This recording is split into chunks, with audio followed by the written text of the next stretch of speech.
देख रहे हैं आज की खबर और मैं हूं आपके साथ प्रगति ठाकुर। चले बुलेटिन की शुरुआत करेंगे जहां उत्तराखंड में बारिश बर्फबारी की बेरुखी का सीधा असर तापमान पर पड़ने लगा है।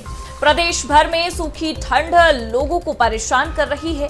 पर्वतीय इलाकों में शीतलहर व पाला तो मैदानी इलाकों में कोहरा खूब पड़ता नजर आया। मौसम विभाग ने प्रदेश के मैदानी जिले देहरादून, उधम सिंह नगर व हरिद्वार समेत नैनीताल, चंपावत और पौड़ी में घने कोहरा का येलो अलर्ट भी जारी किया है। हालांकि पर्वतीय क्षेत्रों में दिन में धूप खिलने से ठंड से थोड़ी राहत मिल रही है। आने वाले दिनों की अगर बात करें तो 15 जनवरी तक प्रदेश भर में मौसम शुष्क रहने की संभावना भी है। ऐसे में अधिकतम तापमान सामान्य से 3.5 डिग्री बढ़ोतरी के साथ 22.8 डिग्री रिकॉर्ड किया गया, जबकि रात का न्यूनतम तापमान सामान्य से 2 डिग्री कमी के साथ 4.6 डिग्री रहा। ऐसे ही हाल प्रदेश के अन्य इलाकों का भी रहता नजर आया। बता दें कि मौसम विभाग ने भी लोगों से अलर्ट रहने की बात कही है। लगातार ठंड बढ़ता नजर आया। मौसम विभाग ने प्रदेश के मैदानी जिले देहरादून, उधम सिंह नगर व हरिद्वार समेत नैनीताल, चंपावत व पौड़ी में घने कोहरे का येलो अलर्ट भी जारी किया है। हालांकि आपको बता दें कि पर्वतीय क्षेत्र जो है वहां दिन में धूप खिलने से ठंड से थोड़ी राहत मिलती नजर आ रही है, लेकिन रात में ठंड काफी ज्यादा बढ़ती भी दिखाई दे रही है। आने वाले दिनों की भी अगर बात की जाए तो 15 जनवरी तक प्रदेश भर में मौसम जो है वो शुष्क रहने की संभावना भी है। तापमान जो है वो काफी ज्यादा गिरता भी नजर आ रहा है। ये ठंड बढ़ती नजर आएगी। ऐसे में बता दें कि पर्वतीय इलाकों में शीतलहर व पाला तो मैदानी इलाकों में कोहरा भी खूब पड़ रहा है।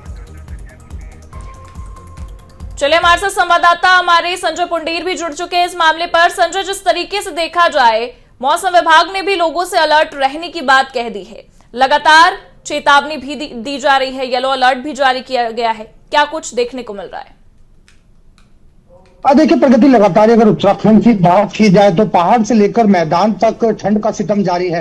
हालांकि जो सूखी ठंड है यानी जो कोहरा है उससे आम जीवन पूरी तरह प्रभावित हो रहा है। खासकर मैदानी जिलों में हम देख रहे हैं कि सुबह होते ही और रात को धीरे धीरे जो कोहरा है वो दस्तक दे देता है, जिससे कहीं ना कहीं पूरा जो जीवन है वो प्रभावित हो रहा है। अगर यातायात की बात की जाए तो यातायात भी कहीं ना कहीं इससे प्रभावित हो रहा है।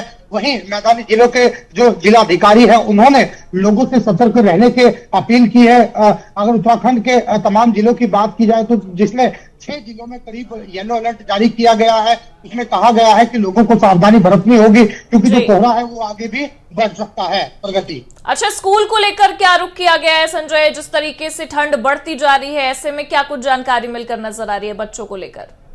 देखिए अगर मैदानी जिलों की बात की जाए तो मैदानी जिलों में जिस तरह से कोहरा लगातार बढ़ रहा है और कोहरे के कारण जो यातायात है वो प्रभावित हो रहा है, तो ऐसे में स्कूलों को लेकर भी मौसम के हिसाब से अवकाश की घोषणा की गई है क्योंकि आने वाले दिनों में जो कोहरा है वो और बढ़ सकता है। तो यही वजह है कि अब जो जिलाधिकारी है उन्होंने कहा है कि तब तक इस तरह का मौसम रहने वाला है, तब तक कहीं ना कहीं जो स्कूल है कक्षा 1 से लेकर 10 तक उनका अवकाश भी रहेगा। हालांकि जैसे मौसम खुलता है तो उसके हिसाब से आगे निर्णय लिया जाएगा, लेकिन अभी सावधानी बरतने की जरूरत है, एहतियात बरतने की जरूरत है। वहीं अगर रैन बसेरों की बात की जाए तो वहां पर जो जिला प्रशासन है उन्होंने तमाम व्यवस्थाएं की है क्योंकि जब इस तरह का मौसम होता है तो कहीं ना कहीं वहां पर काफी ठंड हो जाती है। तो ऐसे में वहां पर रहने वाले लोगों से अपील की गई और वहां पर जो संसाधन है यानी जो अलाव की व्यवस्था है वो प्रशासन की ओर से की जा रही है। ठीक है संजय, ठीक है, आप बने रहिए हमारे साथ। और इसी के साथ जो बढ़ेंगे अगली खबर की ओर, जहां उत्तराखंड के हल्द्वानी में सोशल मीडिया इन्फ्लुएंसर ज्योति अधिकारी पर एक्शन हुआ है। उन्हें गिरफ्तार कर लिया गया है। सोशल मीडिया इन्फ्लुएंसर ज्योति अधिकारी पुलिस के रडार पर है। मुखानी थाने में ज्योति से पूछताछ हुई है। ये बड़ी खबर आपको बता रहे हैं, जहां उत्तराखंड के हल्द्वानी में सोशल मीडिया इन्फ्लुएंसर ज्योति अधिकारी पर एक्शन हुआ है। उन्हें गिरफ्तार कर लिया गया है। इन्फ्लुएंसर ज्योति अधिकारी पुलिस के रडार पर थी।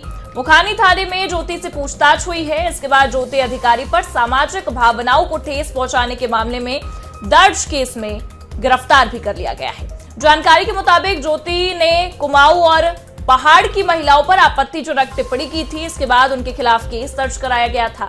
दरअसल ज्योति अधिकारी अंकिता भंडारी केस को लेकर चल रहे विरोध प्रदर्शन के दौरान पहुंची थी। इसमें उन्होंने खुलेआम दरांती लहराई थी। पहाड़ी महिलाओं को नाचने वाली कहा था। लोक देवताओं के अस्तित्व पर भी सवाल खड़े किए थे। पुलिस ने पूरे मामले में केस दर्ज करके ज्योति से पूछताछ भी शुरू की। पूछताछ के बाद पुलिस ने उन्हें हिरासत में लिया है। उन्हें देर रात कोर्ट में पेश किया गया। वहां से उन्हें 14 दिन की न्यायिक हिरासत में भेज दिया गया है। बता दें कि ज्योति अधिकारी की गिरफ्तारी हो चुकी है। इन्फ्लुएंसर ज्योति लगातार पुलिस के रडार पर थी, ऐसे में अब उनकी गिरफ्तारी हो चुकी है। एक्शन होता नजर आया। आपत्तिजनक टिप्पणी को लेकर काफी बवाल देखने को मिला था। ज्योति ने कुमाऊं और पहाड़ की महिलाओं पर आपत्तिजनक टिप्पणी की थी। इसके बाद उनके खिलाफ केस भी दर्ज कराया गया था। अंकिता भंडारी केस की अगर बात करें तो उसे लेकर विरोध प्रदर्शन करने के दौरान वो पहुंची हुई थी, जहां उन्होंने खुलेआम दरांती भी लहराई थी। पहाड़ी महिलाओं को नाचने वाली भी कहा था, जिसके बाद एक्शन होता नजर आया। चलिए, ज्यादा जानकारी के लिए हमारे संवाददाता संजय हमारे साथ बने हुए हैं। संजय, क्या कुछ देखने को मिला? एक्शन होता नजर आया है, गिरफ्तारी हो चुकी है, क्या कुछ निकलकर सामने आया पूछताछ में? देखिए, सोशल मीडिया इन्फ्लुएंसर ज्योति अधिकारी को अपना बड़बोलापन भारी पड़ गया है। हालांकि अब उन पर केस दर्ज हो गया है। जिस तरह से हमने देखा है कि अंकिता भंडारी प्रकरण हो या फिर अन्य प्रकरण हो, उनमें कहीं ना कहीं लगातार ही उत्तराखंड की जनभावना है उन्हें ठेस पहुंचाने का ज्योति अधिकारी के द्वारा काम किया गया है। यही वजह है कि अब ज्योति अधिकारी पर एक मुकदमा दर्ज किया गया है और 14 दिन के लिए न्यायिक हिरासत में भेजा गया है। क्योंकि आपने देखा होगा कि जिस तरह से प्रदेश भर में लगातार अंकिता भंडारी को लेकर प्रदर्शन चल रहा है, तो उसी प्रदर्शन के बीच ज्योति अधिकारी भी प्रदर्शन में शामिल हुई थी और खुलेआम एक दराती लहराई थी।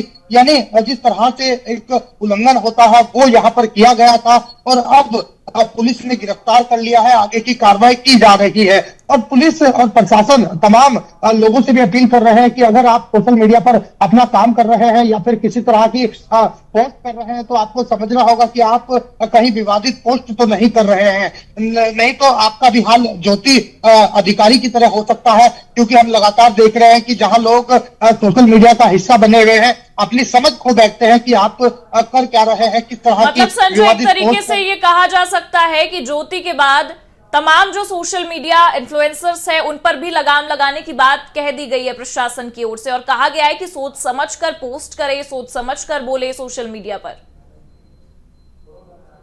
बिल्कुल, लगातार हम देख रहे थे ज्योति अधिकारी हो या फिर अन्य इन्फ्लुएंसर हो, उनके लिए भी एक ज्योति अधिकारियों को न्यायिक हिरासत में भेज रहा है एक सबक होगा। क्योंकि हम पहले ही देख रहे हैं कि उत्तराखंड पुलिस प्रशासन तमाम लोगों से अपील कर रहा है, क्योंकि आजकल फेसबुक का जमाना है, इंस्टाग्राम का जमाना है, तो लोगों को संभल कर रहना होगा। अगर आप इस तरह की पोस्ट करते हैं या फिर इस तरह के हथियार फिर दराती जैसे का उपयोग करते हैं तो आपको भारी पड़ सकता है। आगे इस पूरे मामले में कार्यवाही हो रही है। हालांकि ये भी देखा जा रहा है जो सोशल मीडिया पर ज्योति अधिकारी ने पहले पोस्ट की है उनमें तो कहीं ना कहीं और विवादित पोस्ट तो नहीं है। इन सब बातों को लेकर लगातार यहाँ पर जांच की जा रही है। ठीक है, बहुत बहुत शुक्रिया तमाम जानकारियों के लिए संजय। आपका रुख करेंगे अगली खबर का, जहां उत्तराखंड के मुख्यमंत्री पुष्कर सिंह धामी ने धौलधार सांस्कृतिक विकास समिति द्वारा आयोजित पहले खेल एवं सांस्कृतिक महोत्सव के समापन समारोह को संबोधित किया।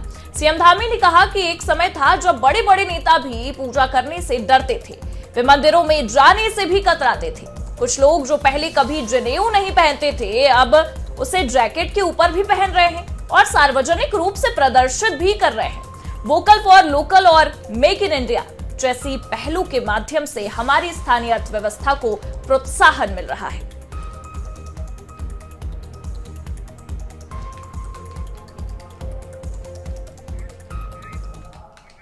आज हमारी सांस्कृतिक जो विरासत है उसको पुनर्जीवित किया जा रहा है। आपको याद होगा एक समय में बड़े बड़े नेतागण पूजा करने से भी डरते थे, मंदिरों में जाने से भी डरते थे।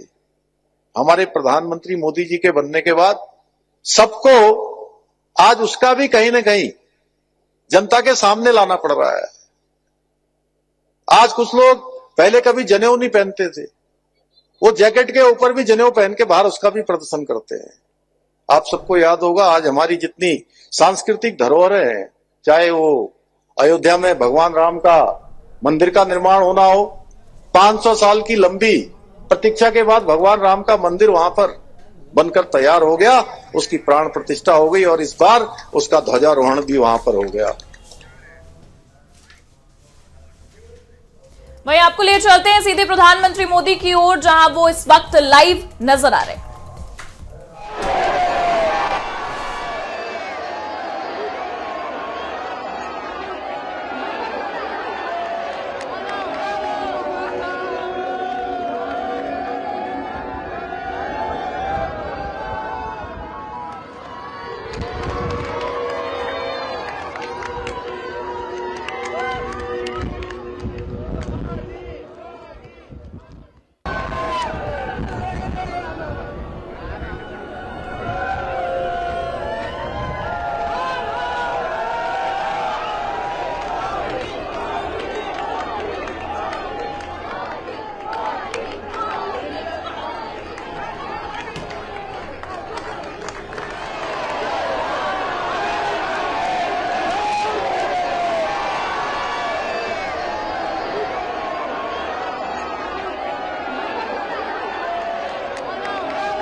प्रधानमंत्री नरेंद्र मोदी के आगमन को लेकर तैयारियां भव्य तरीके से की गई हैं। सोमनाथ स्वाभिमान पर्व में पीएम मोदी शामिल होंगे।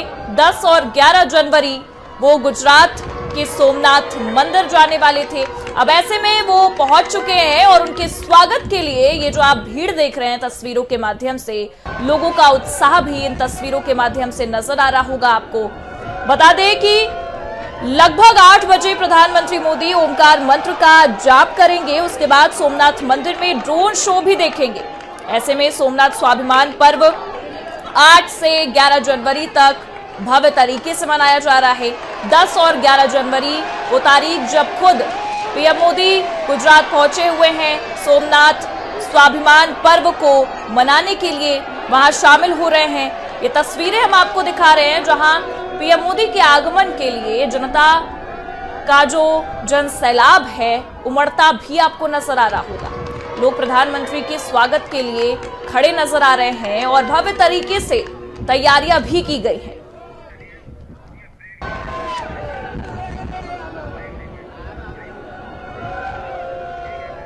और इसी के साथ फिलहाल वक्त हो चला एक छोटे से ब्रेक का। आप देखते रहिए आज की खबर।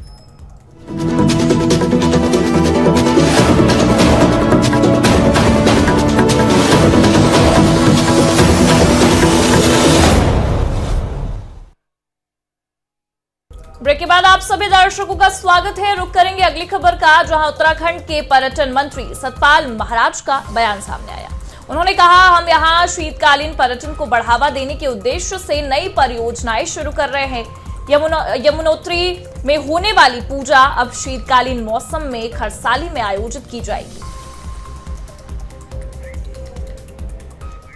तो शीतकालीन जो हमारी यात्रा है इसको प्रोत्साहित करने के लिए, इसके साथ साथ हमारी आदि कैलाश में अल्ट्रा मैराथन जो कि विश्व में 5वें अधिकतम हाइट में आयोजित किए जाने वाला जो अल्ट्रा मैराथन है में से एक है, और इसको भी हम नीति घाटी में एक्सट्रीम अल्ट्रा रन जिसे मई के अंत या जून में प्रथम सप्ताह में आयोजित करना हमारा प्रस्तावित है। तो ये साहसिक पर्यटन और अंतर्राष्ट्रीय एडवेंचर समुदाय को आकर्षित करने की दिशा में एक महत्वपूर्ण कदम है। वर्ष 2026 में विश्व में ख्याति प्राप्त हिमालयन कार रैली को पुनः प्रारंभ हम कर रहे हैं। वर्ष 2026 में ट्रांस हिमालयन ट्रैक जो कि कुमाऊं से गढ़वाल और गढ़वाल से कुमाऊं की ओर है उसको भी प्रारंभ करने का हमारा एक संकल्प है। तो निश्चित रूप में नए जो गंतव्य, नए डेस्टिनेशन हैं जैसे जादुंग है, नीति घाटी के अंदर टिमरसैन महादेव है, इन सबको हम डेवलप कर रहे हैं। आदि कैलाश है ये सारे गंतव्यों को हम डेवलप कर। वहीं देहरादून में उत्तराखंड उच्च न्यायालय के नवनियुक्त मुख्य न्यायाधीश मनोज कुमार गुप्ता को पद की शपथ दिलाई गई। शपथ ग्रहण समारोह में मुख्यमंत्री पुष्कर सिंह धामी, वरिष्ठ न्यायमूर्ति, उच्च न्यायालय के अधिकारी और अन्य गणमान्य अतिथि उपस्थित रहे। मुख्य न्यायाधीश गुप्ता ने अपने भाषण में न्यायपालिका की स्वतंत्रता, निष्पक्षता और पारदर्शिता बनाए रखने का संकल्प व्यक्त किया है।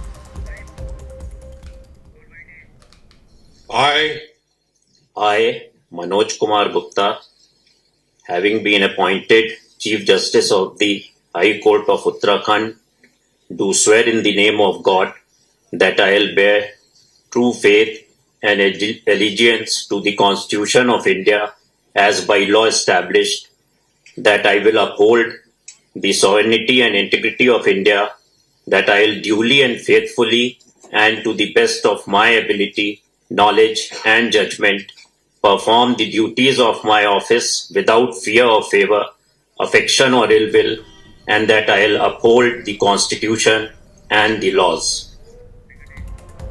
भारतीय किसान यूनियन संग्राम गुट के राष्ट्रीय अध्यक्ष राव मुशर्रफ ने संगठन का विस्तार करते हुए कार्यकर्ता उस्मान मोहम्मद को किसान यूनियन संग्राम का युवा जिला अध्यक्ष घोषित किया है। राव मुशर्रफ ने संगठन की मीटिंग के दौरान मोहम्मद उस्मान को युवा जिला अध्यक्ष पद की नियुक्ति पत्र सौंपा। वहीं इस मौके पर संगठन के संरक्षक फखरे आलम ने कहा कि किसान यूनियन संग्राम किसानों मजदूरों के हितों के लिए संघर्ष करती आई है। बात को अगर कहीं प्रधानमंत्री जी सुन रहे हो तो इस बात पे ध्यान दें और हमारी संगठन की आवाज़ को सुने और बहुत जल्द से जल्द एमएसपी लागू करें, क्योंकि किसान खुदकुशी कर रहा है और किसान बहुत बुरे हाल में है। जब गवर्नमेंट बनी थी तो प्रधानमंत्री जी ने वादा किया था कि कांग्रेस की आय को दुगना करेंगे, तो मैं समझता हूँ कि हमारे प्रधानमंत्री जी योग्य हैं कि जो चाहते हैं वो करते हैं। तो किसान की आय अगर दुगनी हुई तो हमारी जितनी भी यूनियन हिंदुस्तान में है उनकी सबकी नाक ऊंची होगी, किसान की नाक ऊंची होगी और देश की नाक ऊंची होगी। जय हिंद, जय भारत, खुदा हाफिज।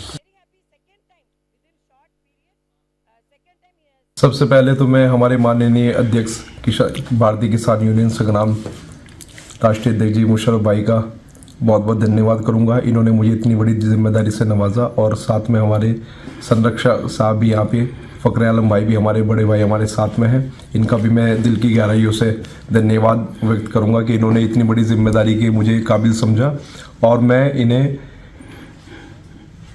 पूर्ण विश्वास दिलाता हूं और पूरी अपनी लगन और मेहनत के साथ में अपने दायित्व का पूरी जिम्मेदारी इसमें निभाऊंगा और अपनी टीम बहुत जल्दी में जोड़ करके इनके साथ में किसान भाइयों की लड़ाई को लड़ने का काम करूंगा और भविष्य में जो भी लड़ाइयाँ लड़ी जाएंगी उसमें पूरा अपना योगदान रहेगा और अपने पद की गरिमा बनाते हुए मैं इनको विश्वास दिलाता हूं कि कभी इनको मेरे किसी भी कार्य से इनको कभी ऐसा महसूस नहीं होगा कि हमने जो जिम्मेदारी दी थी वो जिम्मेदारी पे मैं पूरा अगर खरा ना उतर पाऊं।